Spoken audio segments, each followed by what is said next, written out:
Hello everyone, welcome to Jasoor academy. आज हम study कर रहे हैं क्लास 8 का chapter 2 linear equation in one variable.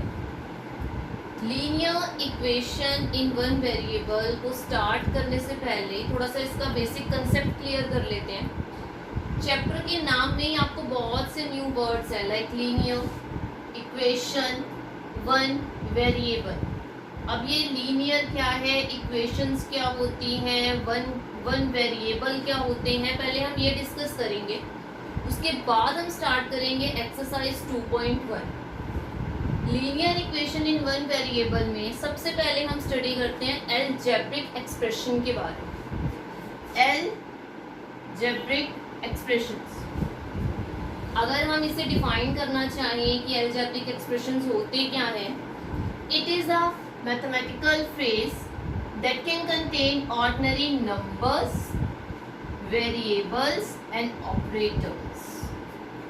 एक ऐसा मैथमेटिकल फ्रेज है अलजेब्रिक एक्सप्रेशन जिसमें आपको कुछ नंबर्स मिलेंगे, कुछ वेरिएबल्स मिलेंगे और कुछ ऑपरेटर्स मिलेंगे।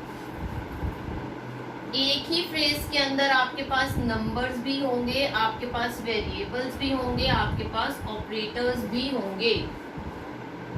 अब हम इसे एक एग्जांपल से क्लियर करते हैं कि किसी मैथमेटिकल फ्रेज में अगर नंबर्स, वेरिएबल्स और ऑपरेटर्स आ जाते हैं तो उसे अलजेब्रिक एक्सप्रेशन कैसे कहा जा सकता है। यहाँ मैंने आपको एक एग्जांपल दी है 5x - 3। ये 5x - 3 एक अलजेब्रिक एक्सप्रेशन है। क्यों है ये एक अलजेब्रिक एक्सप्रेशन? क्योंकि इसमें टर्म्स भी हैं, वेरिएबल्स भी हैं, कांस्टेंट्स भी हैं और कोएफिशिएंट्स भी हैं। और वहां हमने क्या स्टडी किया था कि अलजेब्रिक एक्सप्रेशंस में कुछ ऑर्डिनरी नंबर्स होंगे, वेरिएबल्स होंगे और ऑपरेटर्स होंगे। अब देखते हैं कि टर्म्स क्या होते हैं, वेरिएबल्स क्या होते हैं, कांस्टेंट क्या होते हैं, कोएफिशिएंट क्या होते हैं और किस तरीके से इसे एक अलजेब्रिक एक्सप्रेशन कहा जा सकता है। हम देखते हैं parts of N algebraic expression के बारे में, किसी अलजेब्रिक एक्सप्रेशन में क्या क्या होता है। सबसे पहले अलजेब्रिक एक्सप्रेशन की कुछ टर्म्स होती हैं, जैसे मैंने फर्स्ट पॉइंट में आपको यहाँ टर्म्स के बारे में बताया।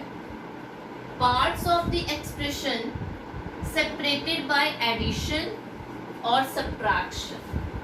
किसी अलजेब्रिक एक्सप्रेशन की जो टर्म्स होती हैं उसका क्या मतलब है, किसी अलजेब्रिक एक्सप्रेशन में एडिशन और सब्ट्रैक्शन के थ्रू जितने भी पार्ट्स बनते हैं उन्हें उस अलजेब्रिक एक्सप्रेशन की टर्म्स कहा जाता है। अगर हम 5x - 3 की बात करें, मैं यहाँ लिखूँ 5x - 3 को, तो इसमें हमें एक सब्ट्रैक्शन का साइन ये यहाँ पे दिखाई दे रहा है, राइट, ये है ना माइनस का साइन।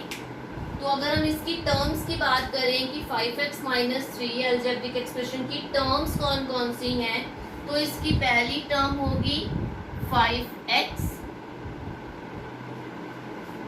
और फिर सब्ट्रैक्शन के साइन के बाद दूसरी टर्म आएगी विच इज -3। तो 5x - 3 की दो टर्म्स है। ये कैसा अलजेब्रिक एक्सप्रेशन है जिसकी दो टर्म्स हैं, पहली टर्म है 5x और दूसरी टर्म है -3। तो टर्म्स में हमने क्या पढ़ा, parts of the expression separated by addition और सब्ट्रैक्शन, कि किसी अलजेब्रिक एक्सप्रेशन में वो पार्ट्स जो कि सेपरेटेड होते हैं एडिशन और सब्ट्रैक्शन के साइन के साथ, उसे हम उसकी टर्म्स कहते हैं। तो 5x - 3 की दो टर्म्स हैं, एक 5x और एक -3। सेकेंड पॉइंट में हम डिस्कस करते हैं वेरिएबल्स के बारे में कि वेरिएबल क्या होता है। अब वेरिएबल क्या है, variable is an unknown value. Variable एक अननोन वैल्यू है जिसे कैसे रिप्रेजेंट किया जाता है, represented by a letter in an algebraic expression. तो अगर हम 5x - 3 की बात करें तो इसमें सिर्फ एक ही लेटर दिखाई दे रहा है हमें, वो है x, जो कि एक अननोन वैल्यू है। x की जगह 1 भी हो सकता है, x की जगह 2 भी हो सकता है, x की जगह 3, 4, 5 कोई भी वैल्यू हो सकती है। पॉजिटिव ही नहीं, नेगेटिव भी हो सकती है, -1 -2 -3, इवन 0 भी हो सकता है। तो ये एक अननोन वैल्यू है जिसे कैसे रिप्रेजेंट किया जा रहा है, एक लेटर के थ्रू। तो अगर हम इस एल्जेब्रिक एक्सप्रेशन में वेरिएबल की बात करें तो वेरिएबल क्या है इसका x, राइट। 5x माइनस 3 का वेरिएबल है x, जिसकी वैल्यू अननोन है। उसके बाद नेक्स्ट आता है कांस्टेंट। कांस्टेंट क्या है? The terms in an algebraic expression, कि अगर हम कांस्टेंट की बात करें तो किसी एल्जेब्रिक एक्सप्रेशन में ऐसी टर्म्स जो कभी भी चेंज नहीं होती, जिसकी वैल्यू कभी भी चेंज नहीं होती। जैसे ये अननोन वैल्यू थी ना, तो जिसकी वैल्यू हमें एग्जैक्ट पता होगी उसे कहते हैं कांस्टेंट। अब 5x माइनस 3 में से कांस्टेंट क्या है जो कभी चेंज नहीं होगा? अगर हम 5x माइनस 3 में से कांस्टेंट की बात करें तो यहाँ पर दो नंबर्स हैं हमारे पास। ये तो वेरिएबल है जिसे हमने लिख दिया। नंबर्स दो हैं, एक 5 और एक 3। 5 की वैल्यू चेंज हो सकती है, क्यों? क्योंकि x की जो वैल्यू होगी वो 5 से मल्टीप्लाई होगी और उसकी वैल्यू को चेंज कर देगी। तो इसका कांस्टेंट क्या है? 3, जिसकी वैल्यू कभी भी चेंज नहीं होगी। ये है इसका कांस्टेंट। 5x माइनस 3 में 3 एक कांस्टेंट है। फोर्थ पॉइंट आता है कोएफिशिएंट। कोएफिशिएंट क्या है? A number multiply by the variable. Variable हमने पढ़ लिया। वेरिएबल क्या है हमारा? x। तो वेरिएबल के साथ जोन सा नंबर मल्टीप्लाई में होता है वो कोएफिशिएंट कहलाता है उस वेरिएबल का। यहाँ पे वेरिएबल क्या है? x। x के मल्टीप्लाई में क्या है? 5। तो x का वेरिएबल, x का कोएफिशिएंट क्या हो गया? x एक वेरिएबल है, उसका कोएफिशिएंट क्या हो गया? 5, राइट। तो एल्जेब्रिक एक्सप्रेशन में हमने क्या देखा? एल्जेब्रिक एक्सप्रेशन में कुछ टर्म्स होती हैं, कुछ वेरिएबल्स होते हैं, कुछ कांस्टेंट होते हैं और कुछ कोएफिशिएंट होते हैं। टर्म्स क्या है? Parts of the expression separated by addition और सबट्रैक्शन। किसी भी एल्जेब्रिक एक्सप्रेशन के वो पार्ट्स जिनके बीच में एडिशन या सबट्रैक्शन का साइन आ जाए और उस साइन से वो सेपरेटेड हो जाए, अलग अलग हो जाए, तो वो उस एल्जेब्रिक एक्सप्रेशन की टर्म्स कहलाती है। और वही वेरिएबल क्या है? अननोन वैल्यू, जिसे रिप्रेजेंट किया जाता है किसी लेटर के थ्रू। लाइक 5x माइनस 3 में से x जोन सा है वो एक वेरिएबल। कांस्टेंट क्या है? वो टर्म्स एल्जेब्रिक एक्सप्रेशन की जो कभी भी चेंज नहीं होती, जैसे 3, उसकी वैल्यू कभी भी चेंज नहीं होगी। कोएफिशिएंट क्या है? A number multiply by the variable. जो नंबर वेरिएबल के साथ मल्टीप्लाई होकर आता है उसे हम कोएफिशिएंट ऑफ दैट वेरिएबल कहते हैं। ये नोट कर लीजिए। अभी तक हमने डिस्कस किया एल्जेब्रिक एक्सप्रेशन के बारे में। अब एल्जेब्रिक एक्सप्रेशन के बाद नेक्स्ट हम डिस्कस करेंगे इक्वेशंस क्या होती हैं। ये नोट कर लीजिए, फिर इक्वेशंस को डिस्कस करते हैं।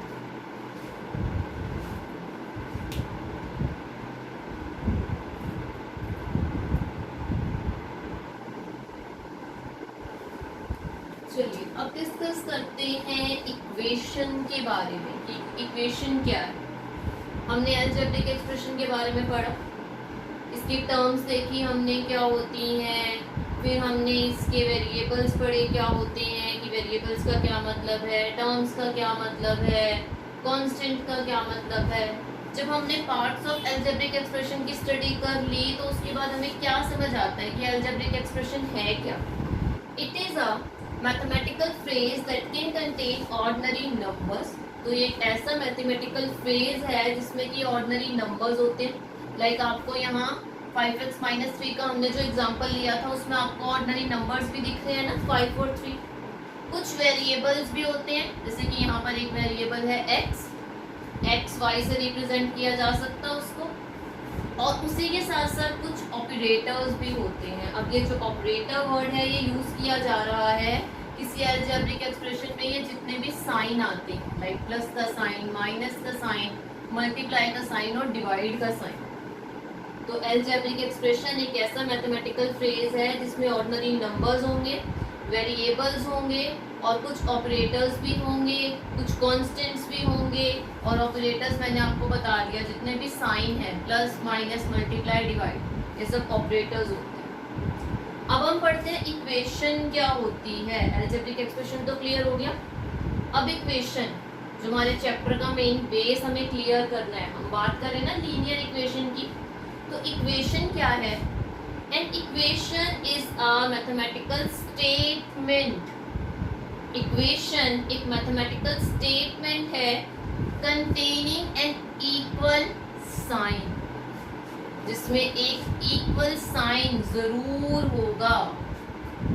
जब हमने एल्जेब्रिक एक्सप्रेशन की बात की थी तो यहाँ एल्जेब्रिक एक्सप्रेशन के सामने इक्वल्स टू के राइट हैंड साइड पर कोई डिजिट नहीं है, लेकिन इक्वेशन के अंदर आपको इक्वल्स का साइन जरूर मिलेगा। तो क्योंकि इक्वेशन में इक्वल्स का साइन है, तो इक्वल्स के उस तरफ वाली जो भी डिजिट या जो भी आपको गिवन होगा वो आपका RHS राइट हैंड साइड हो जाएगा, और इक्वल्स के लेफ्ट की तरफ को आपको जो भी गिवन होगा वो आपका LHS हो जाएगा।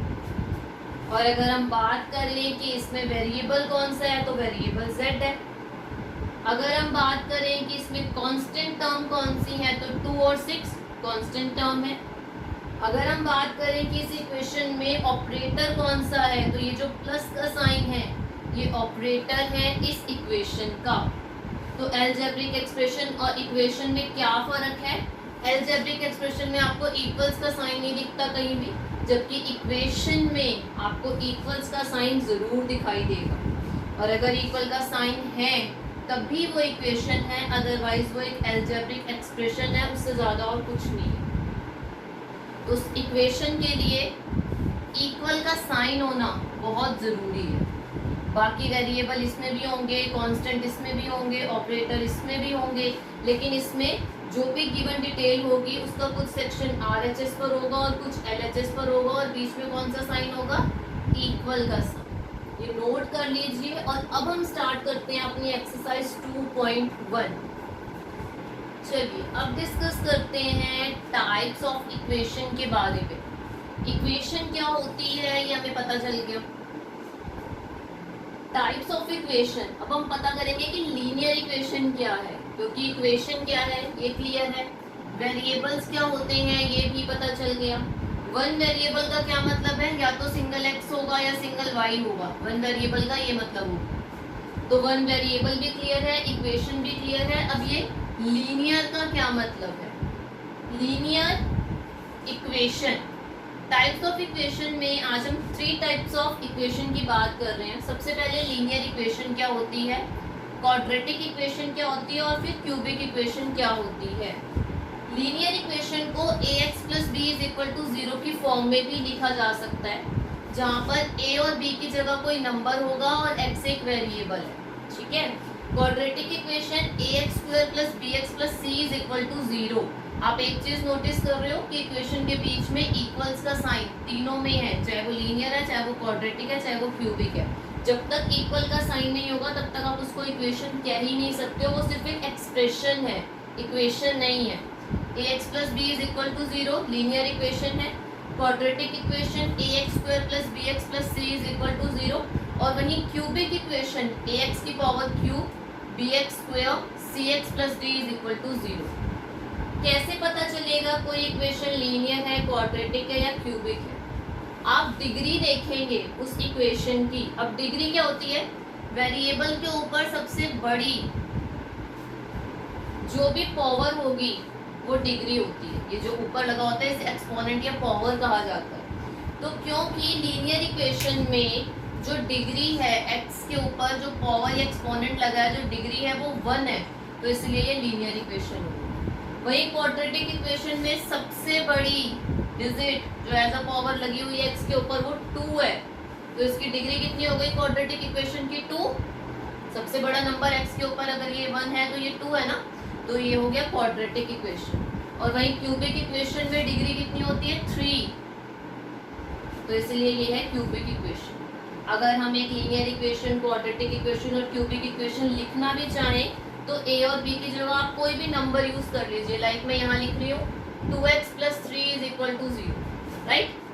ये हो गई लीनियर इक्वेशन। और वहीं मैं क्वाड्रेटिक इक्वेशन बनाना चाहूँ तो कैसे बन सकती है क्वाड्रेटिक इक्वेशन? क्वाड्रेटिक इक्वेशन बनाने के लिए मैंने लिख दिया 4x² + 3x + 1 = 0। ये हो गई हमारी क्वाड्रेटिक इक्वेशन। क्यूबिक इक्वेशन बनाने के लिए हम इसे 4x⁵ 3x² + 2x + 1 = 0। पावर पे ध्यान देना है, डिग्री पे ध्यान देना है। अगर डिग्री 1 है तो लीनियर इक्वेशन है, डिग्री 2 है तो क्वाड्रेटिक इक्वेशन है, डिग्री 3 है तो क्यूबिक इक्वेशन है। और इस पूरे चैप्टर में, chapter 2 linear equation in one variable में, आप सिर्फ लीनियर इक्वेशन वाले क्वेश्चंस को ही सॉल्व करेंगे, क्योंकि आपका चैप्टर सिर्फ लीनियर इक्वेशन के साथ ही डील कर रहा है। नोट कर लीजिए, फिर स्टार्ट करते हैं लीनियर इक्वेशन की एक्सरसाइज 2.1। चलिए स्टार्ट करते हैं exercise 2.1। Solve the following equation. इसका फर्स्ट पार्ट क्या है, x minus 2 is equal to 7। आपको इन इक्वेशंस को सॉल्व करना है, मतलब जो वेरिएबल है इस वेरिएबल की वैल्यू फाइंड आउट करनी है आपने। सोल्यूशन करने का मेथड क्या है? सोल्यूशन करने का मेथड ये है कि वेरिएबल्स जो से हैं उनको सेपरेट करके जितनी भी कांस्टेंट टर्म्स होती हैं उन्हें दूसरी साइड ले जाते हैं आपस में सॉल्व करने के लिए। यहाँ पर वेरिएबल जोन सा है वो x है, कांस्टेंट टर्म जोन सी है वो 2 है और 7 भी एक कांस्टेंट टर्म है, राइट। अब x वेरिएबल है, वेरिएबल अपनी प्लेस चेंज नहीं कर रहा। 7 माइनस 2 है, अगर इस माइनस 2 के साइन को मुझे इक्वल्स के उस तरफ लेके जाना है तो माइनस का साइन किस में चेंज हो जाएगा, प्लस में। माइनस का प्लस हो गया तो x की वैल्यू क्या आ गई, x is equal to what, 9। ये आगे हमारी वेरिएबल की value which is equal to what, 9। ये नोट कर लीजिए। फिर सेकंड पार्ट करते हैं। चलिए अब सॉल्व करते हैं सेकंड, थर्ड और फोर्थ पार्ट। सेकंड पार्ट में y plus 3 is equal to 10 है। y एक वेरिएबल है और 3 एक कांस्टेंट टर्म है, तो कांस्टेंट टर्म के साथ ही सॉल्व होगी। वेरिएबल का अपना प्लेस चेंज नहीं करना। 10 प्लस 3 इस तरफ जाएगा तो प्लस का साइन किस में चेंज हो जाएगा, माइनस में। तो y की वैल्यू क्या आ गई, 10 माइनस 3 7।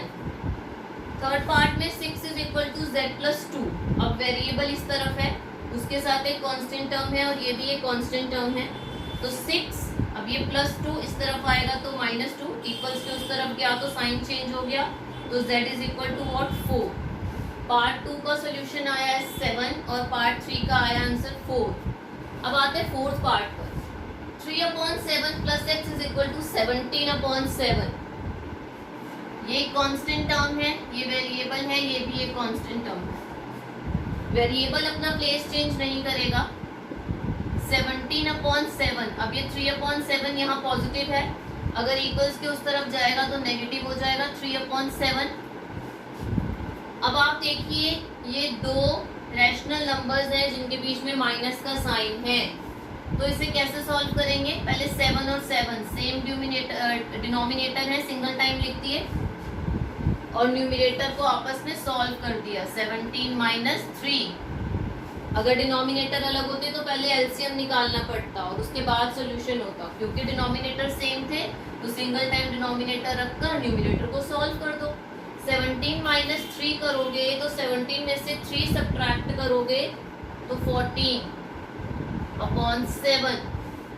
7 1 जा 7, 7 2 जा 14। क्या आ गया सोल्यूशन, 2। x की वैल्यू क्या आ गई, 2। x is equal to what, 2। यहाँ x की z की वैल्यू 4 आई है और यहाँ y की वैल्यू क्या आई है, 7। ये नोट कर लीजिए। फिर फिफ्थ पार्ट डिस्कस करते हैं। चलिए अब डिस्कस करते हैं फिफ्थ, सिक्स्थ और सेवंथ पार्ट। फिफ्थ पार्ट में 6x इज इक्वल टू 12 है। 6x is equal to 12। x अगर एक वेरिएबल है तो 6 उसका क्या है, कोएफिशिएंट।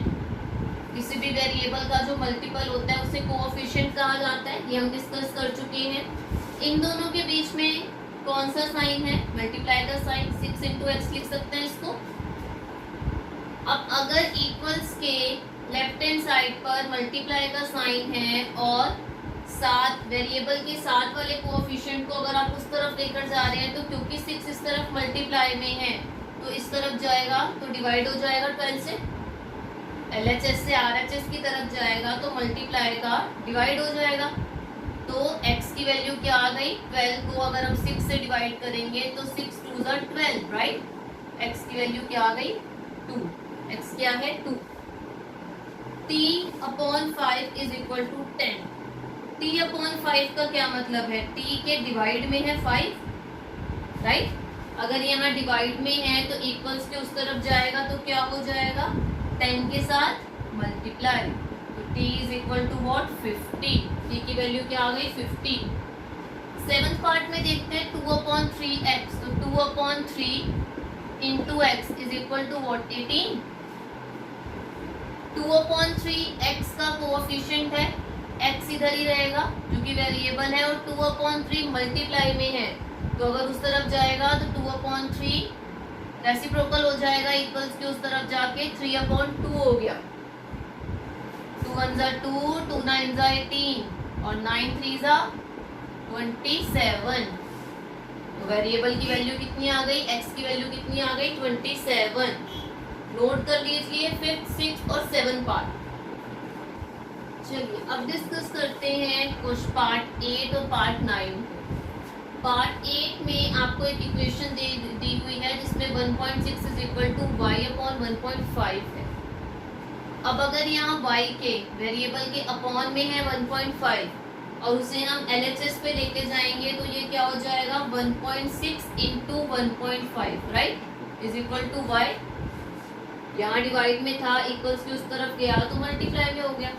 16 इंटू 15 या 1.6 इंटू 1.5।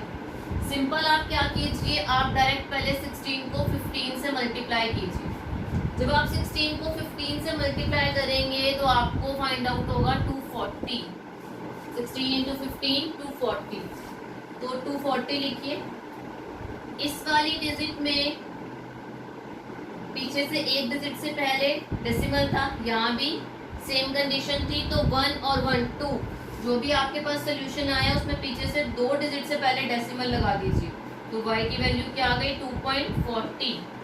किसी भी डिजिट्स में अगर आपको कभी भी ऐसे डिजिट्स आ जाए जहाँ डेसिमल्स हो डिजिट्स के बीच में, तो आप क्या करेंगे, आप सिंपल उन डिजिट्स को मल्टीप्लाई या उन नंबर्स को मल्टीप्लाई कर लेंगे। लाइक हमने 16 इंटू 15 करके डायरेक्ट 240 सोल्यूशन निकाल दिया।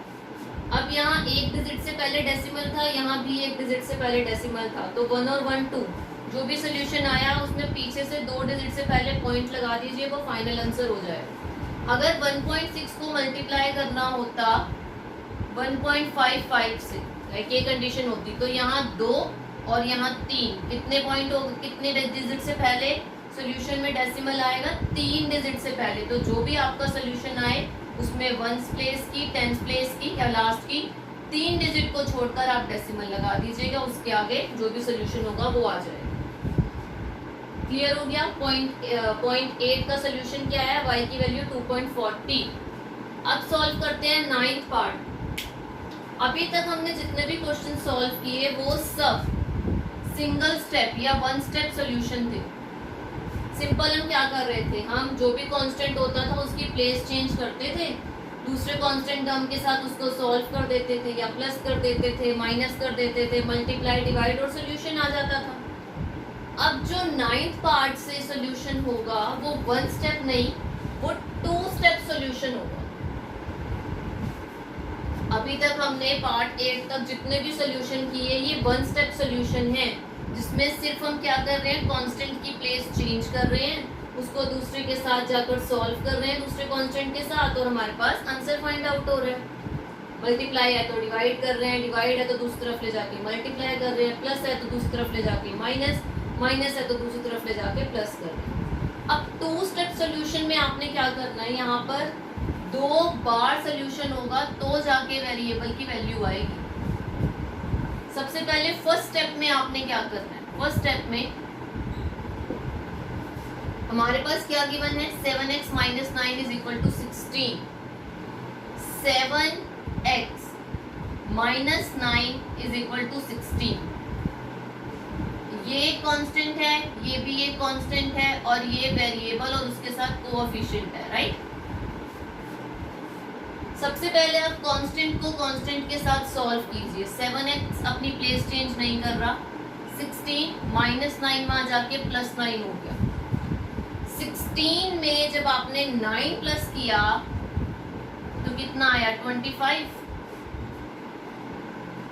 ये आपका 1 स्टेप या फर्स्ट स्टेप जो सा है वो कंप्लीट हो गया। अब हम करेंगे सेकंड स्टेप।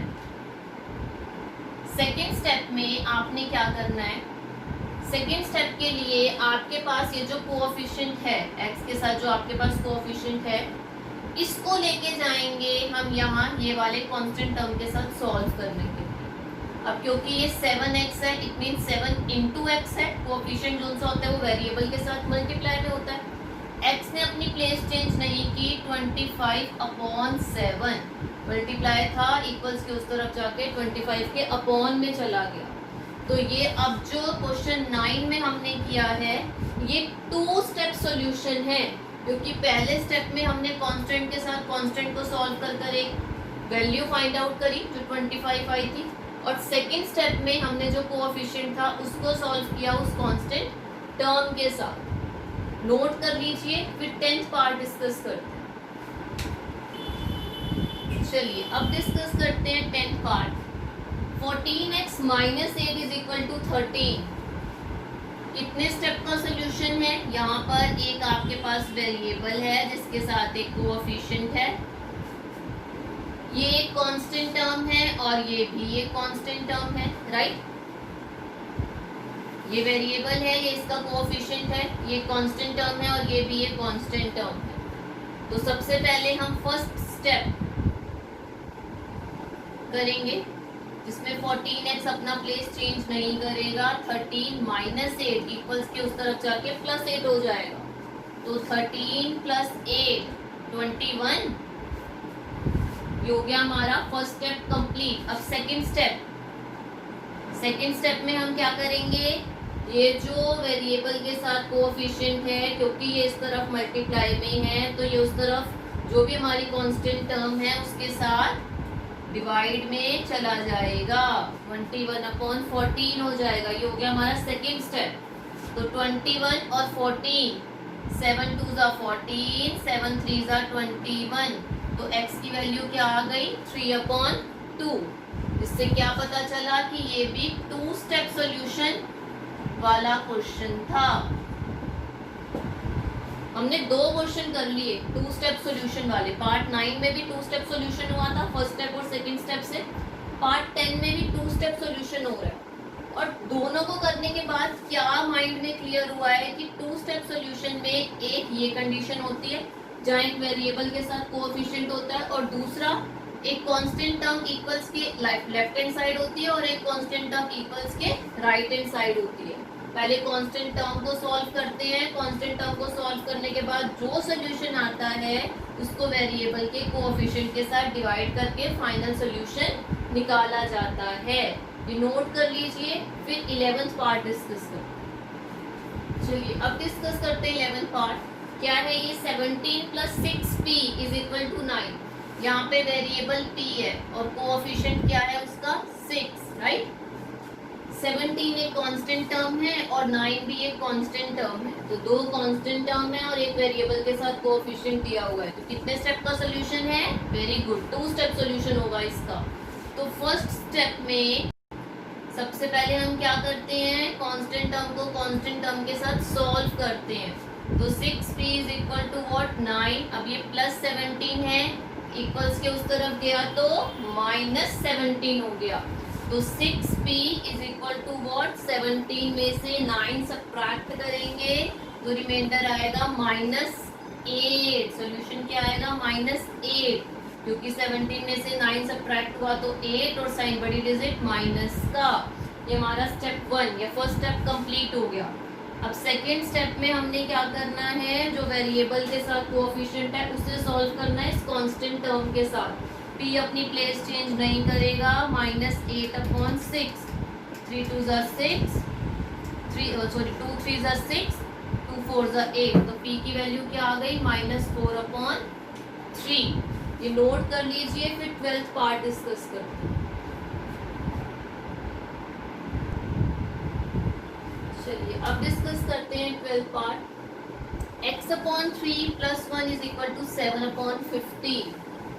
वेरिएबल तो x ही रहेगा और उसके अपॉन में है 3, तो इसको हम 1/3x भी लिख सकते हैं।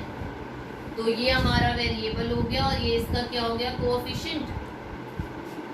+1 इज इक्वल टू 7/15 1 भी एक कांस्टेंट है और 7/15 भी एक कांस्टेंट है। दो कांस्टेंट हैं और एक वेरिएबल के साथ कोएफिशिएंट है। तो कितने स्टेप में सॉल्यूशन होगा? 2 स्टेप में। चलिए स्टार्ट करते हैं इसका 2 स्टेप सॉल्यूशन। सबसे पहले हम क्या करेंगे, 1/3x अपनी प्लेस चेंज नहीं करेगा। 7/15 प्लस 1 इक्वल्स टू उस तरफ जाके -1 हो जाएगा। 1/3x 1 के अपॉन में कुछ नहीं है, 1 लगाया। सॉल्व करने के लिए 15 और 1 का एलसीएम निकाला, क्या आएगा? 15। 15 और 1 का एलसीएम फाइंड आउट करके 15 आ गया। 15 को 15 से डिवाइड करेंगे, मल्टीप्लाई होने के लिए जाएगा 1। 1 को 15 से डिवाइड करेंगे, मल्टीप्लाई होने के लिए जाएगा 15। 7 1 जा 7, 15 1 जा 15। अब ये हमारा हो गया 1/3x is equal to what? 15 में से 7 सब्ट्रैक्ट करेंगे तो a साइन बड़ी डिजिट माइनस का अपॉन 15। ये हमारा हो गया स्टेप 1 का सोल्यूशन। ये फर्स्ट स्टेप हो गया कंप्लीट। अब हम करते हैं सेकेंड स्टेप। सेकेंड स्टेप में हमारे पास क्या फाइंड आउट हो चुका है? 1/3x is equal to -8/15। Variable के साथ जो कोएफिशिएंट है वो कांस्टेंट के साथ सॉल्व होने जाएगा, तो 1/3 इक्वल्स के उस तरफ जाके रेसिप्रोकल होके 3/1 हो जाएगा। 3 1 जा 3, 3 5 जा 15, तो -8/5। इसी के साथ ही हमारी एक्सरसाइज 2.1 कंप्लीट होती है। यहाँ हमने कुछ क्वेश्चंस करे जो कि 1 स्टेप में कंप्लीट हो रहे थे और कुछ ऐसे क्वेश्चंस भी सॉल्व किए जो 2 स्टेप में कंप्लीट होते हैं।